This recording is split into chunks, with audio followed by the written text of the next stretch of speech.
Over the course of the last 5 years, it's almost as if we haven't learned anything at all. When they're at their home base, they need to feel safe. We don't yet know what happened tonight, but obviously that sense of safety. Right. You don't know what happened. Has been. Were you busy raising money? Once again, any shooting is troubling. Obviously, this reopens the pain of what happened at Fort Hood 5 years ago. We're I mean, when the Muslim major did it? Might have happened again. Might have happened again. I don't want to comment on the facts until I know exactly what has happened. But the Fort Hood shootings, of which you were a victim, are still not recognized by this administration as an act of Islamic terror. That is true? This is true. Deranged or alienated individuals, often U.S. citizens or legal residents, can do enormous damage. In the White House especially, truthfully. Deranged U.S. citizens in the White House can do more damage than deranged soldiers at Fort Hood. Welcome. I mean, I would be remiss if I didn't know what I was going to talk about. And, you know, there's only one thing I wanted to talk about since I went off the air last night. And so if you want to sound off on the Fort Hood Massacre Part 2, this is becoming like a Weinstein movie, Fort Hood Massacre 2. 855-400-7282. Who do you blame? Who do you blame the most? The Army brass who pushes the drugging of our troops for the most minor of anxiety? The medical pharmaceutical complex which pushes the drugging of our troops and our children? The feminists in the military who have deballed our men and made them feel impotent and unable to express themselves as warriors? Obama for lying about the stress of combat as the cause of this new massacre? And the second question, and probably the one that you're most going to want to comment on the Savage Nation today, is this. Should soldiers be able to carry on base? You may say, wait a minute, don't they all carry weapons? No, they don't carry weapons. They were disarmed by Bill Clinton. Or was it Jimmy Carter who was afraid of a coup? One of those left-wing presidents, and we'll find out which, I think it was Clinton, disarmed the military on our bases because he feared a coup. He hated the military. Let me ask you something. Are police disarmed in a police station waiting for some idiot to break in with a shotgun and kill them all? I'm going to ask you again, you moronic left-wing fools. Would you disarm our police in police stations because they might be dangerous in a police station if they carried a gun? What sense does it make to train a man to carry a gun and use a gun to kill the enemy and then say we don't trust you to carry a gun on the base? Now, there will be those of you who will argue, well, wait a minute, this is illogical, Michael, because if there are more guns, there'll be more deaths. Well, the reverse is true. Usually men like this are deranged and they're cowards, and they pick targets that can't fight back. Ivan Lopez should drop dead in hell a second time and be tortured over hot coals for killing innocent people and his brothers in arms at that.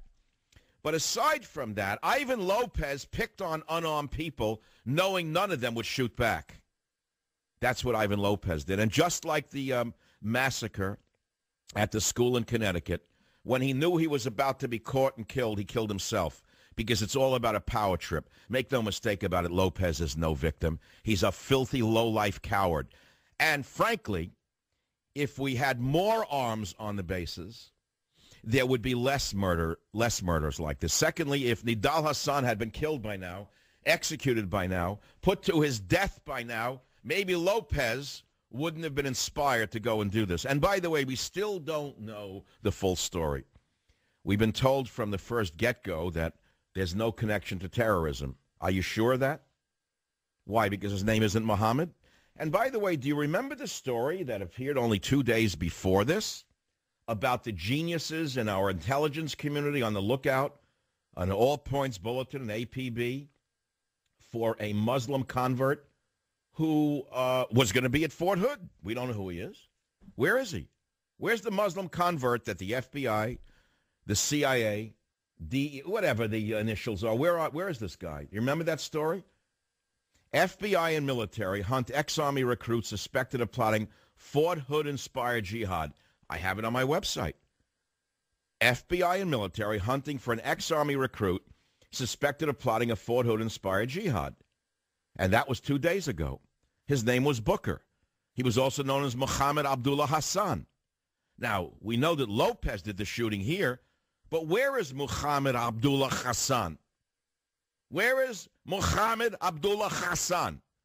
The FBI, the NSA, the CIA, the LSMFT, the ABC, the CBS, the NBC, the CNN, the FOX can't find them, but they know if you burp, and if you burp too loudly, they can run a black helicopter over your roof. I can't take it anymore. We've got a government of useless idiots out of control, turning on the people. That's why this happened. They've disarmed our troops. They are drugging our troops to death. They've deballed our troops with radical feminists telling them what to do and what not to do. If you care to sound off on these questions, as I am sounding off, and here are the questions. Should soldiers be armed on base? Should soldiers carry on base? Who do you blame the most? The Army brass who pushes the drugging of our troops? The feminists in the military who have basically disrespected our warriors and put them into a box? Or the president, the commander-in-chief, for lying about the stress of combat as the reason for this tragic event that occurred at Fort Hood? This should not only be about guns, which is, of course, what the media is making it about. It's about medication. We have the most overprescribed society in the history of mankind. As far as I know, virtually every mass shooting that I have studied, as long as I've been in the media, it has turned out that the shooter has been on antidepressants. Now you say, well, is there a cause and effect? Yes, there is a cause and effect. There is distinctly a cause and effect. Many people are taking drugs that are psychoactive time bombs. And my monologue today is about killing for a good night's sleep. I hope you'll forgive my attempt at levity in today's program, because what I'm about to tell you is very serious. Are you aware of the fact that there are numerous side effects of Ambien? Most of you may be aware of the common side effects of Ambien, which Ivan Lopez was prescribed by an Army crackpot. Sleepwalking, sleep driving, and even sleep eating. Some of the over-counter sleep aids can even make you itch and tingle and have the opposite intended effect. But you don't know much about that because the drug companies have drugged you into slumber, into thinking that they're perfectly safe. Well, meet 26-year-old Air Force veteran Derek Stansberry. On April 27, 2010, he boarded Delta Flight 273 from Paris to Atlanta. According to press reports, he passed a note to flight attendants that said, "Forgive me, I effed up, I am sorry. My passports and identity are fake. Please let my family know the truth." CNN reports that on that day he wrote he had brought dynamite aboard in his boots and laptop. He was taken down by air marshals. The plane was diverted to Bangor, Maine, where fortunately no explosives were found. Now, Stansberry was an Iraq vet. He had just moved to Texas with his wife and baby. Stansberry was acutely psychotic when he was taken into custody. He told FBI agents that he believed that the passengers were talking about him and that he was being followed. He also told the agents that he was prescribed and was taking Ambien. In 2006, Rhode Island Representative Patrick Kennedy drove to Capitol Hill under Ambien's influence to vote at 2:45 a.m. That's what he said. He was in the car at 2:45 a.m. to vote. Well, he is, of course, a Kennedy. And as you well know, they tend to drive at night to do the work of the people. Well, old Kennedy crashed his car. Now, by 2007, such blackouts were becoming so common that the FDA issued warnings about the potential of complex sleep-related behaviors related to Ambien. Kerry Kennedy, another Kennedy. Seems they like this stuff. Used to be Scotch. At least Scotch you can predict. You can titrate it. And all you'd wind up with is old Teddy Kennedy singing a Mexican song. Those were the good old days. We have him singing the Mexican song to lighten it up. I don't know if people can take the pain. Jalisco. We have, in the old days, the Kennedys would get drunk and sing in Mexican or in Lithuanian or in Jewish. On Jewish holidays, if they needed Jewish votes, they'd wear a yarmulke. Jalisco, Jalisco. Tu tienes tu novia, me Guadalajara. Those are the good old days. A good old song from a man who's high on Scotch. Today, though, we have such powerful psychoactive drugs doing such enormous damage, and people cannot titrate the way they can titrate alcohol. Kerry Kennedy, daughter of Robert F. Kennedy and former wife of New York Governor Andrew Cuomo, suffered partial seizures and swerved into a tractor-trailer and then kept driving.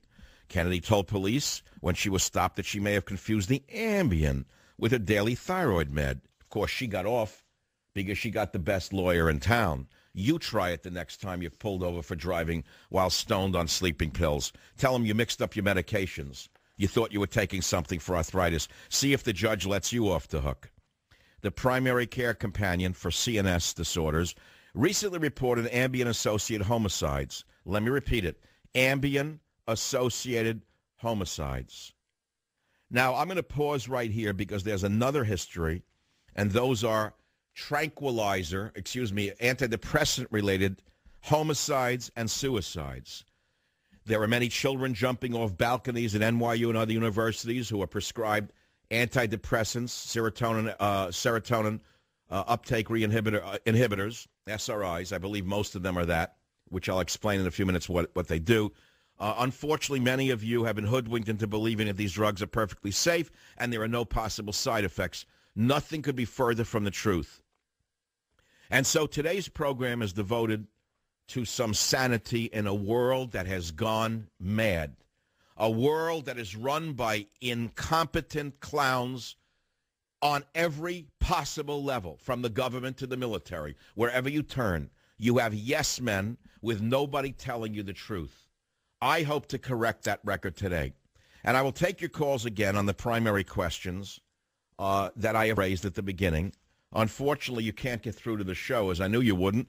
And the reason is because, A, I'm focused like a laser beam on this one topic, number one, because the networks have dropped it as a topic, number two.